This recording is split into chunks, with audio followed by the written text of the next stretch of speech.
Everything is interconnected. Human and other than human, visible and invisible, sky and earth. There is this deep connectivity between all things. It's a perennial truth from many spiritual traditions. And an archetype comes with this. The definition, arca, first, and type, model. Energies that have been present since beginning of time and are inherent in our collective existence, often found in the imaginal realm, images, poetry, metaphor, etc. Archetypes are powerful presences and they show up in multifaceted ways. So I want to go into a bit of astrology basics. So what are planets and heavenly bodies? They are symbolic of your core inner figures. This is an archetypal approach to astrology and also basic astrology. And the planets are named after mythic gods, goddesses, and characters.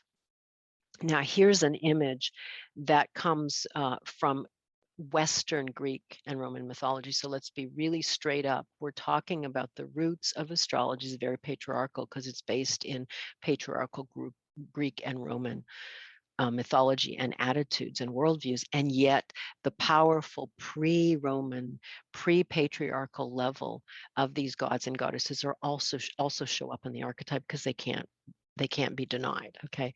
But you can see Mercury is seen as the messenger god, Jupiter, the king, Zeus, the king of the gods, Pluto, the god of the underworld. That's where the planetary names come from, and they have the link to the myth.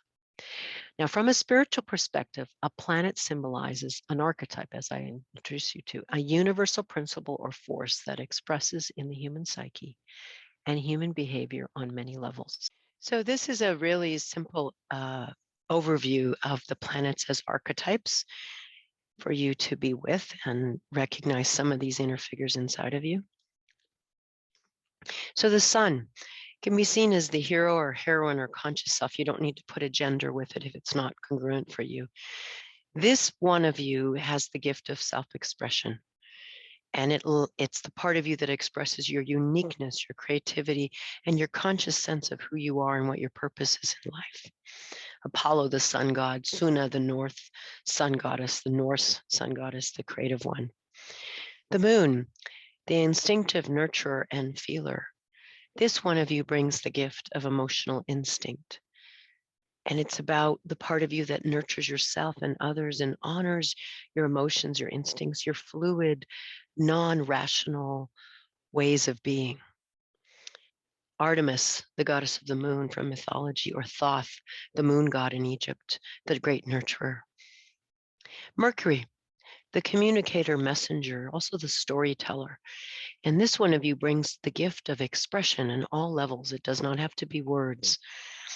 And this part of you receives and processes information, analyzes and discerns, makes bridges, and is open to change and diversity. So we have Mercury, the winged god. We have a rainbow goddess, which is also very much that bridging energy and a communicator. Venus, the lover, relational one.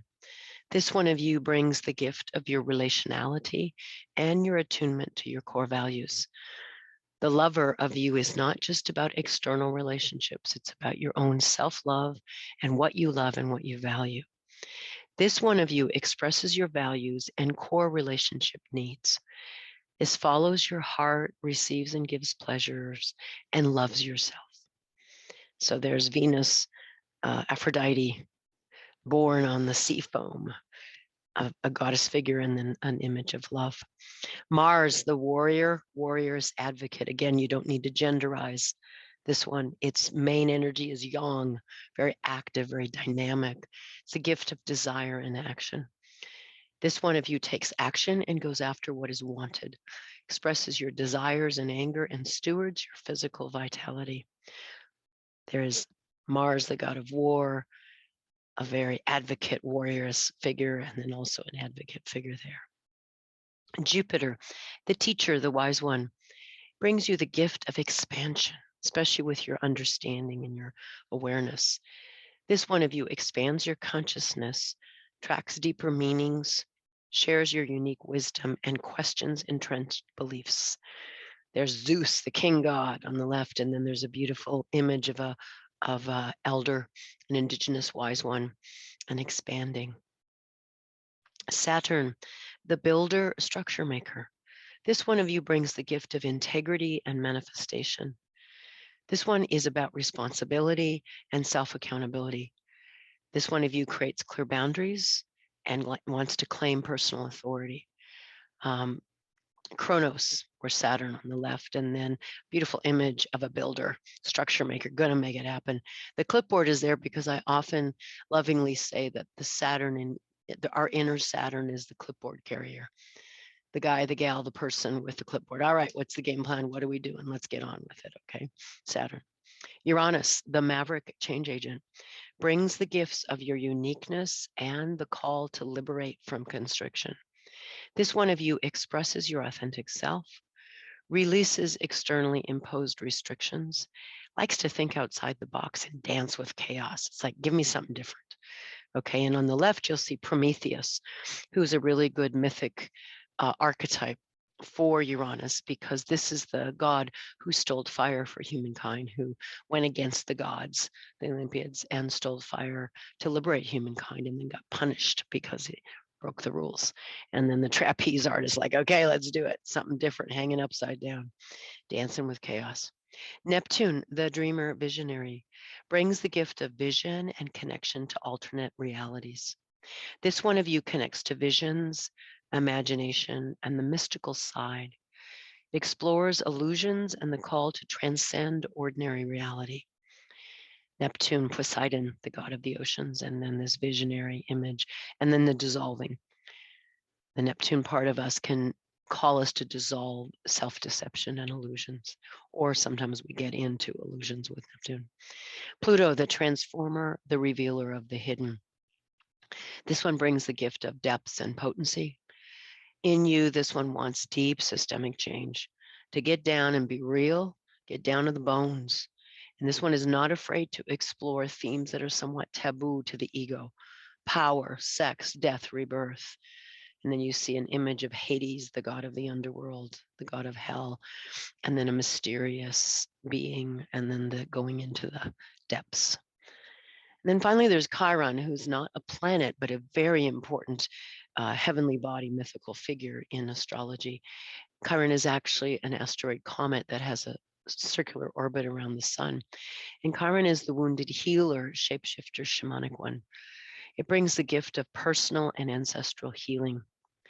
And this one of you wants to explore healing your core wounds in an empowered way, ways to shift into shamanic consciousness, not consensus reality, everyday consciousness, but opening up to other levels of reality, other dimensions of reality, and to discover the unique healing gifts you carry that come from your inner work with your wounds. It doesn't mean you have to be a healer, but there's something, as you metabolize some of your personal and ancestral wounding, there is medicine that comes from that, and Chiron is a guide with that.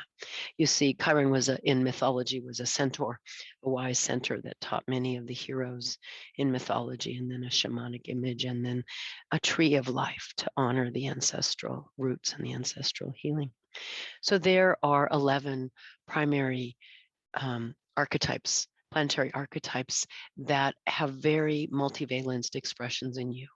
But I want to activate you being aware of them, and that they are parts of you, they are inner figures in you. So now, what are the zodiac signs? Okay, here's a beautiful image symbolic of when we see the planets moving around the sky, the backdrop of the zodiac signs. I just want to remind people the zodiac signs are not the same as the star constellations. There's some connection, but they're not exactly the same. But we are working with the zodiac signs. And the signs are named after star constellations that appear to form a belt around the Earth in which the bodies seem to travel in their cyclic movements. So for example, if you look at this image, you can make out where that shining yellow ball is the sun. To the right of it, Gemini. To the left of it, Cancer. Gemini, the twins, Cancer, the crab. So we'd say, oh, the sun is between Gemini and Cancer. We might say the sun is at the end of Gemini if we look at this image, just to give you a little basics there. And the zodiac signs symbolize the energetic expressions of the planetary archetypes. One way I like to talk about it, and a lot of astrologers do, is the sign that your planet is in is kind of the costume it wears. Now, what I'm going to do with the signs is actually anchor you in the 4 elements first.